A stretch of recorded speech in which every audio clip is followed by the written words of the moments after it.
Wow, good morning, everyone. Sorry I'm running a little bit late this morning. We are in Nehemiah still, so again, welcome. Happy May the 4th for you all.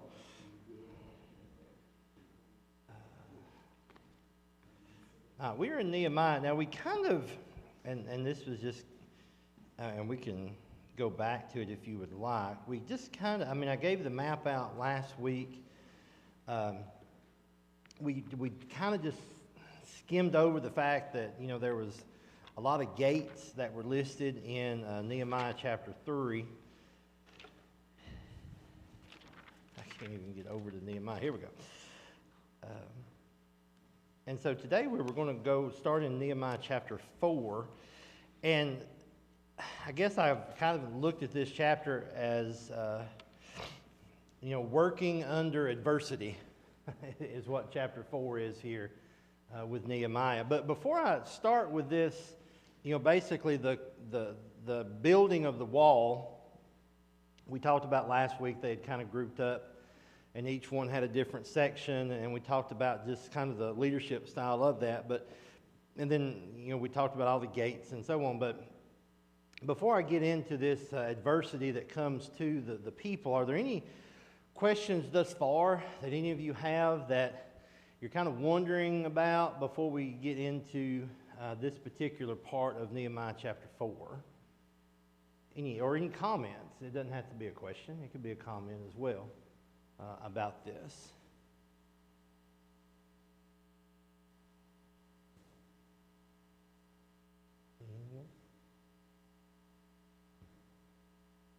All right.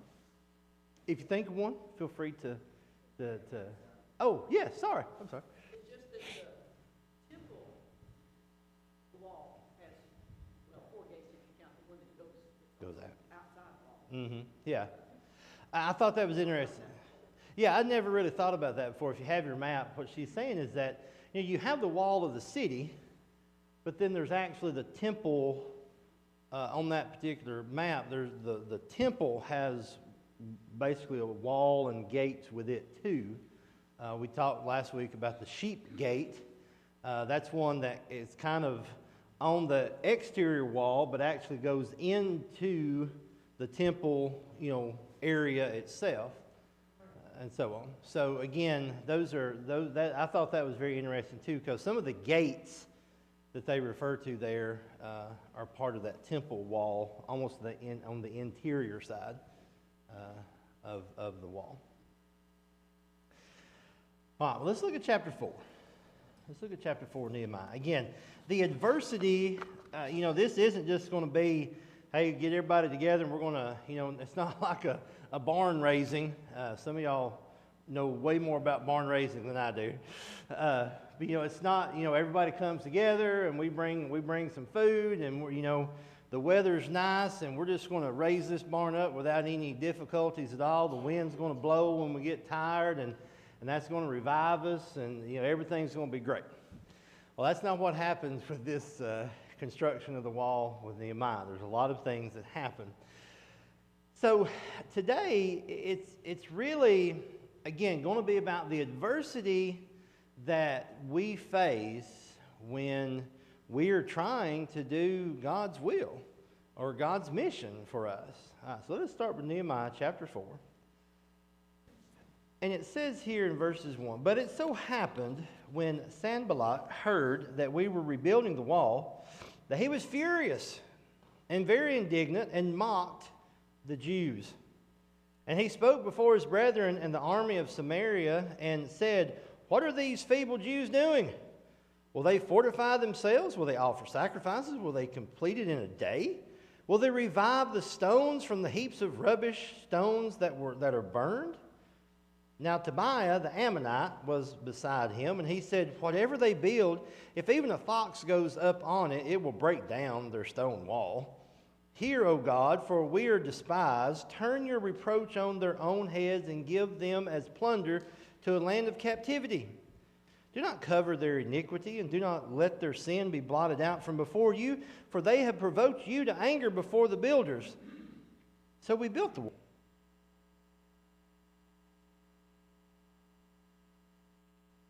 why would these people be concerned about the Jews building this wall? They're just wondering, how far are they going to go? Mm-hmm. Yeah. Just Yeah, is it going to be a power center, and their power is going to eventually fade away? You know, it's kind of, and we kind of go through similar thoughts, you know, especially if you have lived on a place that had a whole bunch of farms, and eventually this subdivision comes in, and this subdivision comes in, and you're like, what's going to happen to the neighborhood when all these people start moving in? That's kind of what's happening here.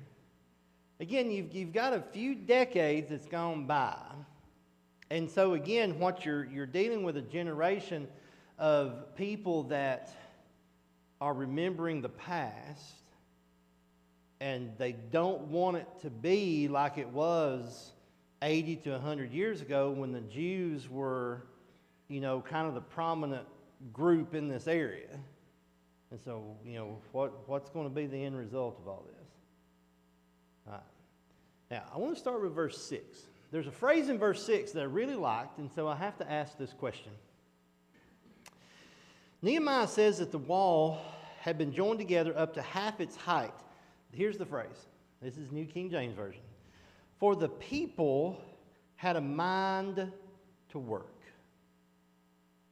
What does that mean?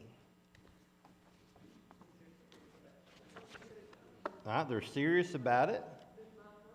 They want to get it done. They don't mind to work. Okay? Yes. With all their heart.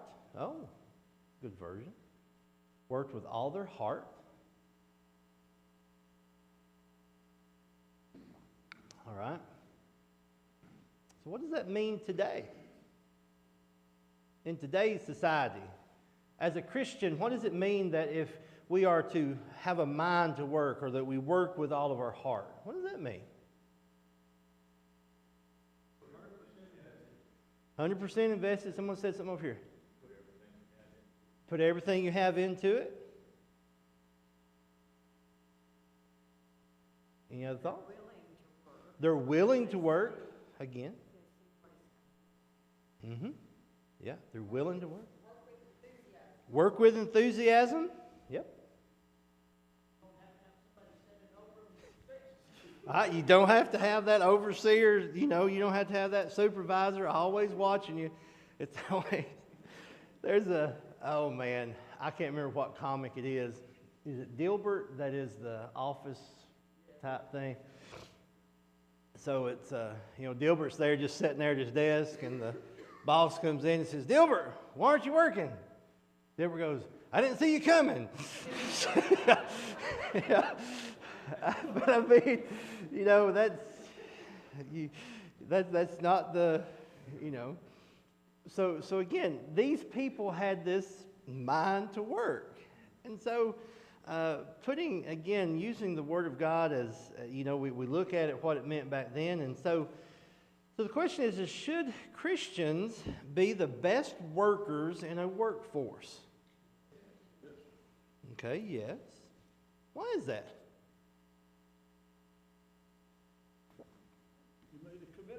You made a commitment. Okay, that's good. Your word, you know, you made a commitment. You know, I will do this. Very good. You're working as if you're working for the Lord.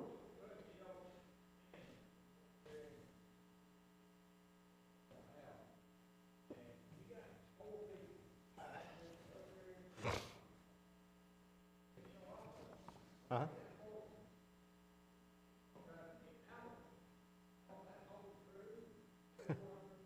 Yeah.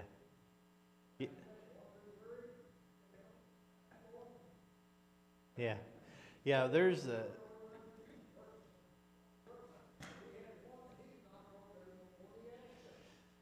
Yeah, there's a... we've used the phrase, I mean, for those of you in education, we've used the phrase, if he would put as much work into the amount of work the work he puts in to get out of work, he actually would be pretty productive. You know, we all know of people like that.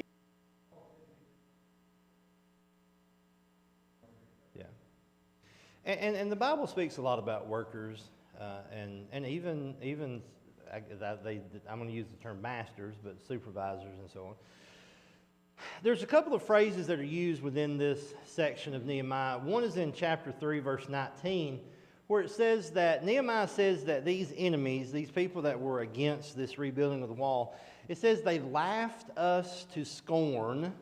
Again, that's chapter 3, verse 19. And again, chapter 4, verse 1, as I read earlier, at the end of it, it says, and mocked the Jews. So the question I have is, how are people who are doing the Lord's work today mocked or laughed at? How is that psychological, you know, as they were trying to do this to the Jews, as they were trying to rebuild this wall, how are Christians today going through the same thing? Okay. Exactly. You know, we will again, just being in education, in the realm of education, I mean, there's a lot of that. You know, there's no science to prove God created and this and that, and you know. So again, laughed at, mocked, not. You know, there's no way you can be a part of this scientific community if you believe in this creationism, whatever. That is one way. Other ways, Christians are mocked. Sorry. If you cannot say in activities Mm-hmm. that you feel are not Christ-like, Okay. maybe you feel Yeah. question, Absolutely. just bother Yeah. constantly say about it. Yeah. Yeah. Almost the threat of being ostracized or isolated. You know, if you're not going to do whatever, if you're not going to condone, or if you're not going to approve or whatever, then maybe you just shouldn't be a part. Or again, you know, it's one of those where we want to be a part of something. We want to be a part of a group, whether it be a small group or even a larger organization, but yet sometimes laughed at for not going along with things. Yeah, one thing that we're mocked about, I agree with, they mock us that we can't do this or that by ourselves. Yeah. Yeah, we sometimes hear the phrase, we hear the phrase crutch, you know, that you know, it's just a crutch that you have, that you lean on, and, you know, it's, you know, especially, and I'll say this, especially when tragic things happen, we will get a lot of ridicule on, you know, prayer. Sometimes Christians get a lot of ridicule on prayer. You know, you've been praying for this for 10 years and it still hasn't happened. You know, those type of things. We'll get mocked at and laughed at. I know what, you people just think you're better than the rest of us. Mm-hmm. Yeah. Yeah. You people think you're just better than the rest of us. Arrogance and yeah. Yeah, we'll get that. We need to make sure that is not true in terms of appearance. True. That's very true. That is very, very true. Yeah, because we can, and it goes back to several lessons that I've heard here at Highland Hills. It goes back to love. It goes back to Christian love and how we are interacting with people. You know, that we cannot, we don't need to be condescending. We need to show love in what we're doing. So again, we've got this wall that it is going up. It is being built. We've got these enemies coming in. They're using some We've talked about here some psychological things, mocking us, laughing us to scorn. Last week we talked about some political pressure that's coming on. Hey, are you going to eventually rebel against the king of Persia and so on? So they're doing a lot of this. Again, in verses 7 and 8 of chapter 4, we're going to find more enemies or more people are coming on board to try to halt this construction. Beginning in verse 7, now it happened when Sanballat, Tobiah, the Arabs, the Ammonites, the Ashdodites heard that the walls of Jerusalem were being restored and the gaps were beginning to be closed, that they became very angry, and all of them conspired together to come and attack Jerusalem and create confusion. Okay. So, we've got the wall going up. We've got these enemies coming. Now Nehemiah has basically been told that now they're actually going to come and attack us in order and just create confusion in order to stop the construction of this wall. So if you're Nehemiah, how do you encourage people, you don't have to think of this as if you're Nehemiah, you as a Christian, how do we encourage people when what they desire is not going to plan? And again, their plan is good. What they desire is a good thing. But it's just not working like they want it to. How do we encourage each other when that happens?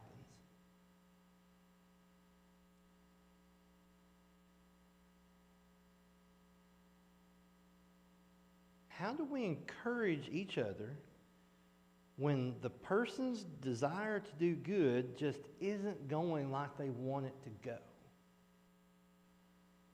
Yes. It's okay. I had this happen this past year with some young people. Mm-hmm. That things were just not going like they had envisioned. Right. Exactly. And of course, you're always encouraging them, but I just said, God will work it all out. Just keep on working at it, keep on putting everything you have into it, and it will all work out in the end. God will see it. Mm-hmm. In that case, it did. Mm-hmm. Yeah. I'm not going to, can't always be assured that it will, Right. but I just try to give encouragement, focus on God, and give it all you have. Yeah. If it doesn't Keep- work out, maybe it was never meant to be. Yeah. Two things I feel like you said. One, keep doing it. Keep working at it. But you still got to believe. You still got to have faith. You got to be patient. Yeah. Yes. We lose sight of God's grace. We lose sight of God's grace. Yeah. Yeah.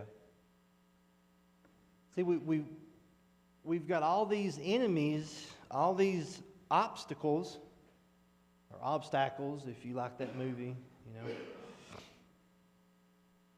But as Nehemiah is going to tell this group of people too, one, you got to keep doing what we're doing.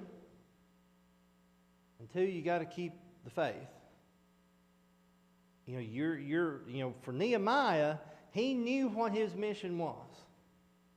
He knew what it was. We talked about how he kept it between him and God until it was time for it to be known. And so now we had the buy-in, everybody's working, but now you've got almost an organized opposition. And that can be very, very tough. Very, very tough to get through. And some of you may have gone through it with jobs or with family or whatever, and y'all have gotten through that. Some of y'all may be going through this right now, in which you have that mission, you have that desire that you want, but you've got all this other stuff that's trying to stop it. And so how do you help each other figure all that out? Tough sometimes. Yes. Promises on God's behalf. Really want to say things like, the law will get built, this will work out, period. Right. We want to think it's all going to work out good, but then this. Yeah. Yeah. Yes, Paul. Yes. Paul's jumping ahead on me. But it's in my notes, though. It had these writers right. I love the words that Paul has, and Paul uses a lot of the word therefore, which means I'm going to tell you what you need to know based on what you just read. It's just fascinating how all that is connected sometimes. And so now you have this word that's translated, and sometimes, again, it's hard to translate Hebrew words into English words or Hebrew into Greek, then into English, and there's actually some of that I'm going to talk about when we study Isaiah. But here we have nevertheless, even though, because of all this, nevertheless, we made our prayer to God. That's one thing. Again, keeping the faith. And because of them, we set a watch against them day and night. That's what they did. They said a prayer, and they set a watch. Yes, sir.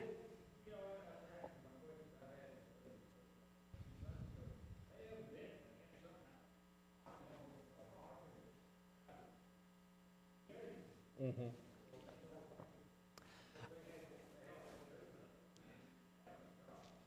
Yeah, I kind of envision it like a militia almost. It's not necessarily trained fighters like you have in the army, but at least those that own weapons, that have weapons, and they're going to...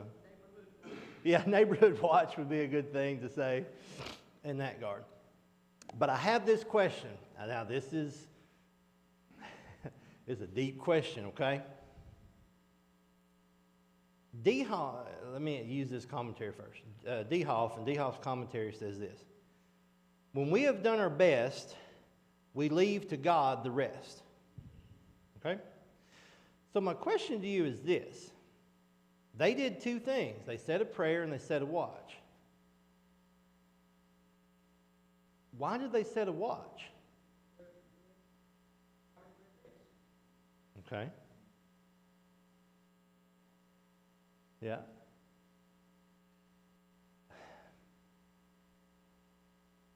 Are there times when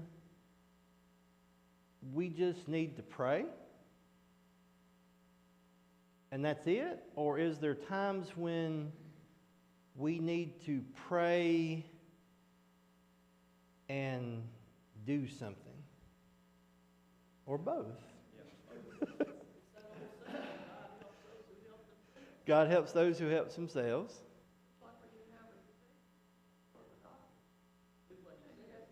Yeah. I can pray to have a safe trip in my travel. But if I don't buckle up and I'm going 90 miles an hour, I'm not doing my part. Yeah. It's one of those where I think we have to,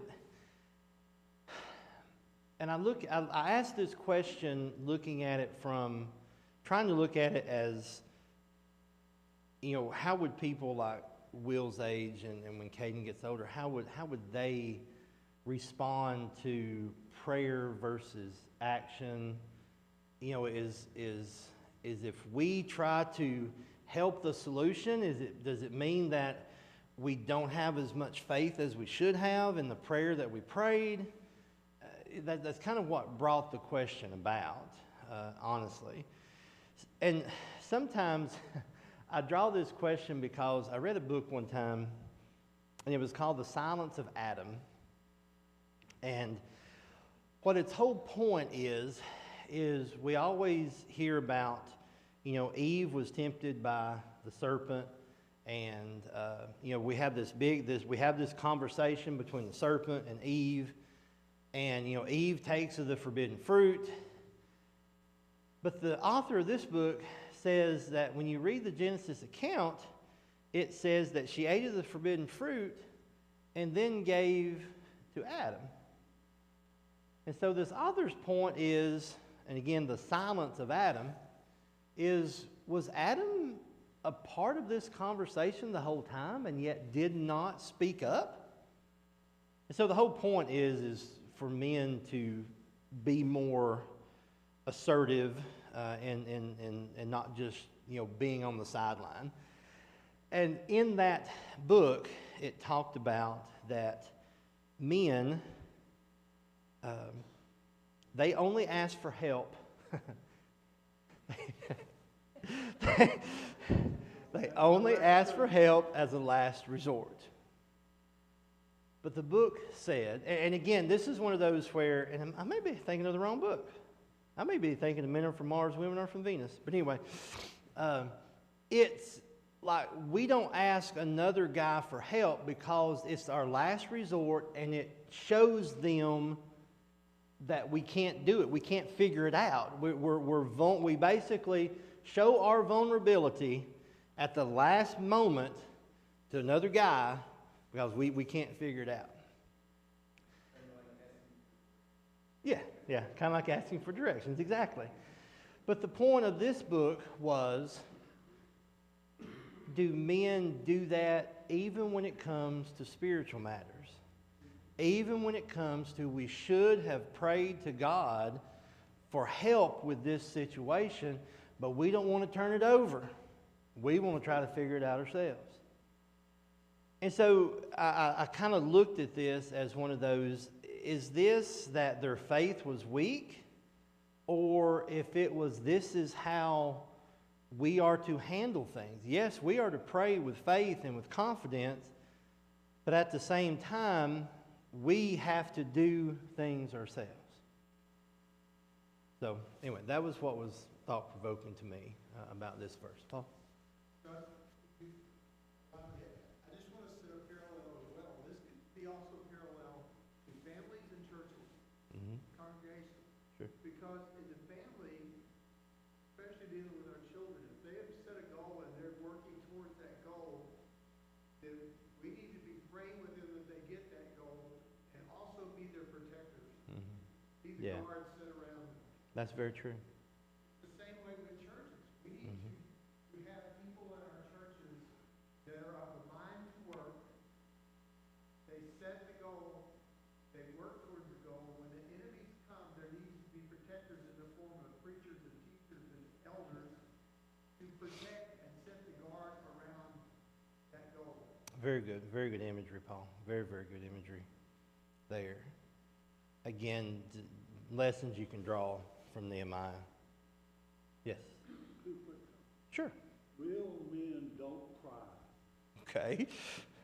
And also, real men don't wear pink. These are mindsets that Right. America's world says, if you're a man, you drive a nail or hit your head thumb, you say a word, but you don't Yeah. break down and cry because it's killing you. Right. Yeah. Yeah. There's definitely some stereotypes that are some. The phrase "you could lose your man card over if you break them." Yeah. Absolutely. All right. Let us move on with chapter 4 here. We've got a few more questions, and we've got few more minutes. All right.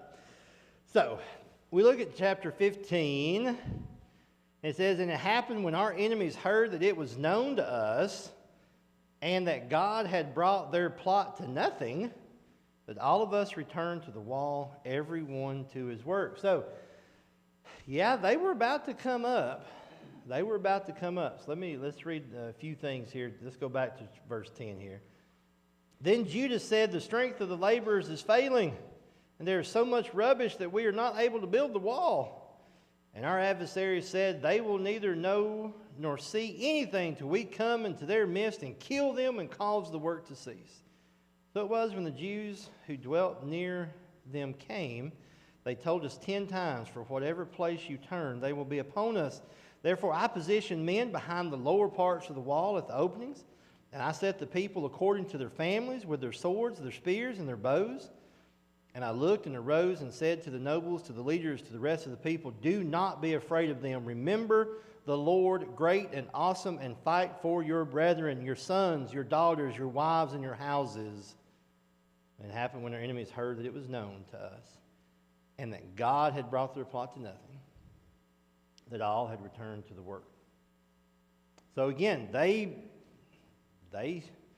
it's almost like they stopped what they were doing in order to protect themselves, in order to set up this perimeter.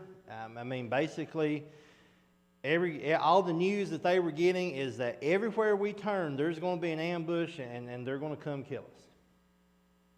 And so Nehemiah had to almost shift from civil leader to military leader in order to rally the people, in order to protect themselves and their mission.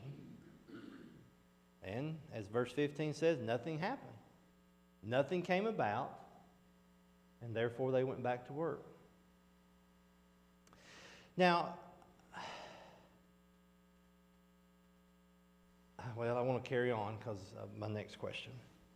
So it was from that time on, this is in verse 16 of chapter 4, that half of my servants worked at construction, while the other half held the spears, the shields, the bows, and wore armor. And the leaders were behind all the house of Judah. Those who built on the wall and those who carried burdens loaded themselves, so that one hand they worked at construction, and with the other held a weapon.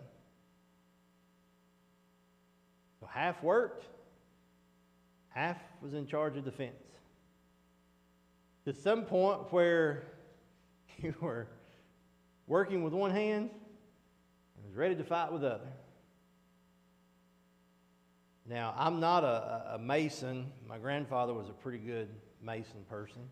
I've laid a few blocks in my time. And, working a trowel is pretty easy. I don't know how good that would be at defending a sword or a bow and arrow.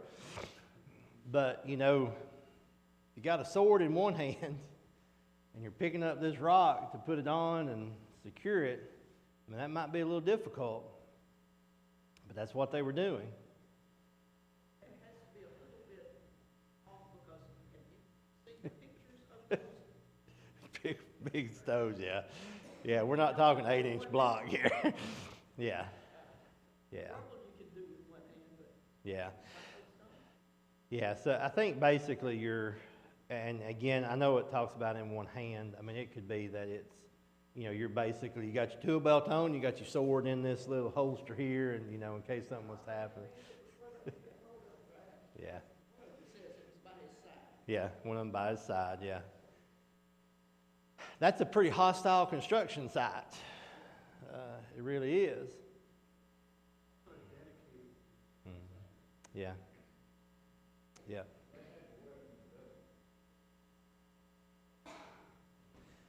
And it doesn't really say that they have a plan, but again, it's one of those where if something happens, especially as organized as Nehemiah seems to be in this, it's almost, the people that are ready to fight will proceed to this one situation in order to give those that are maybe at the construction site time to get more defenses ready and so on. It just feels like, again, this is a very well-organized machine of people.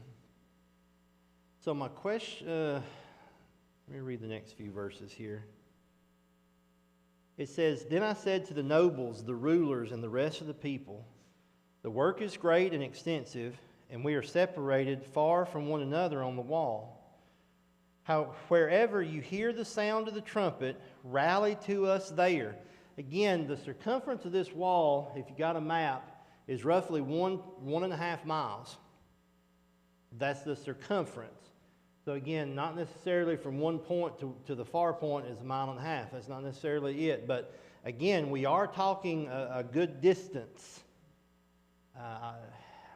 Maybe next week I'll figure out, like, from here to Clayton Hughes, how far is that? Is that like a mile or is that like a half a mile?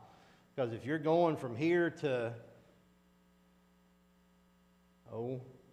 not D.W. Wilson, there's another little community center right past the viaduct that's on the right. Yes. Is that kind of what we're looking at? I mean, can you imagine if we're building something here and I've got to run from here to that side of Tullahoma? But that's basically what Nehemiah is saying. Whenever you hear the sound of the trumpet, rally to us there. Our God will fight for us. So we labored in the work, and half of the men held the spears by daybreak until the stars appeared.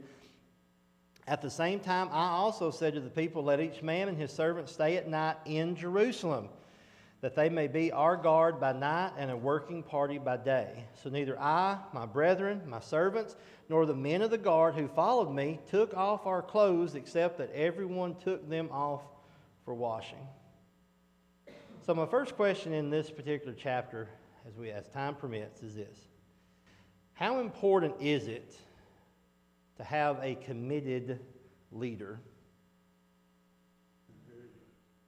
Very, most important.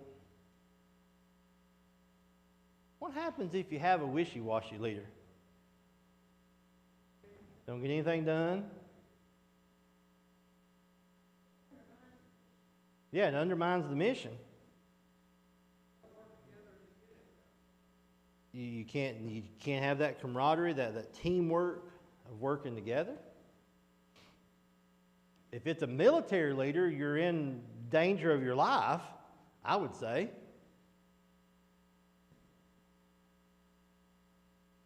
So a committed leader is very, very important.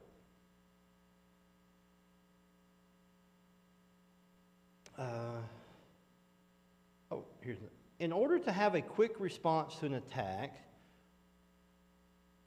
what did Nehemiah have all the people do? He had a logistical thing here. What did he have all the men of the city to do? Yeah, he had everybody stay inside. That way you didn't have these small pockets that could be easily conquered.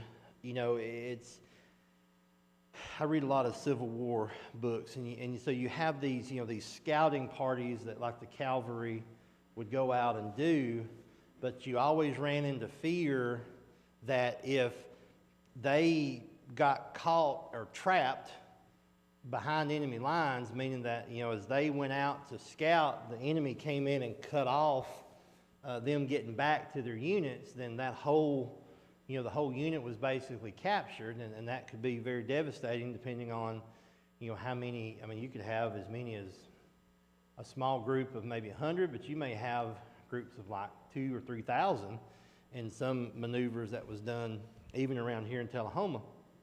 So he had everybody kind of come in, and that way if there was an alarm, if the trumpet sounded, you wouldn't have so far to go, for one thing.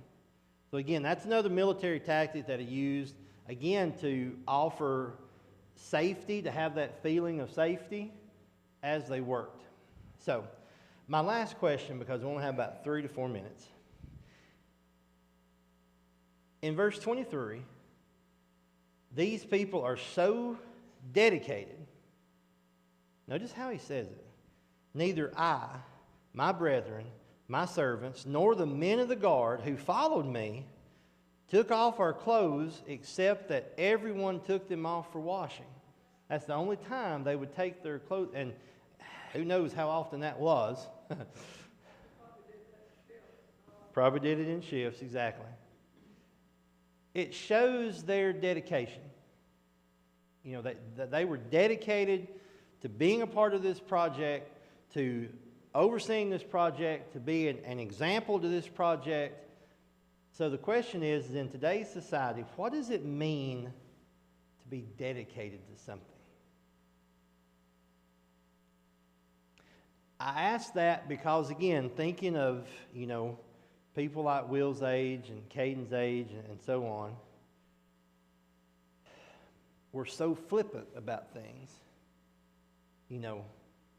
The reason why TikTok is only like 15 to 30 seconds long is because that's sometimes the length of their attention span. because then it shifts. So to be dedicated to something, what does that mean? What can we teach them about being dedicated to something?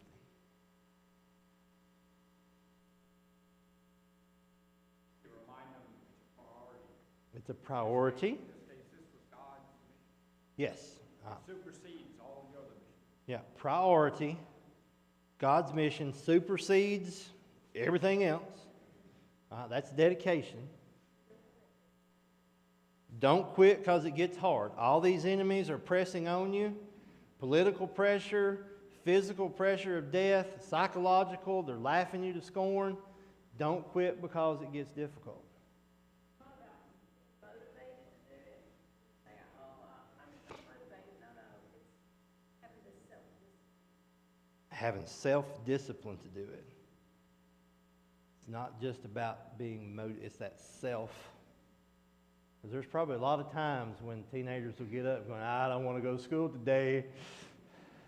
And that's hard since I do the attendance at school. And I get on to kids when they don't come to school to hear kids, I don't want to go to school today. Commitment, self-discipline. A really hard concept.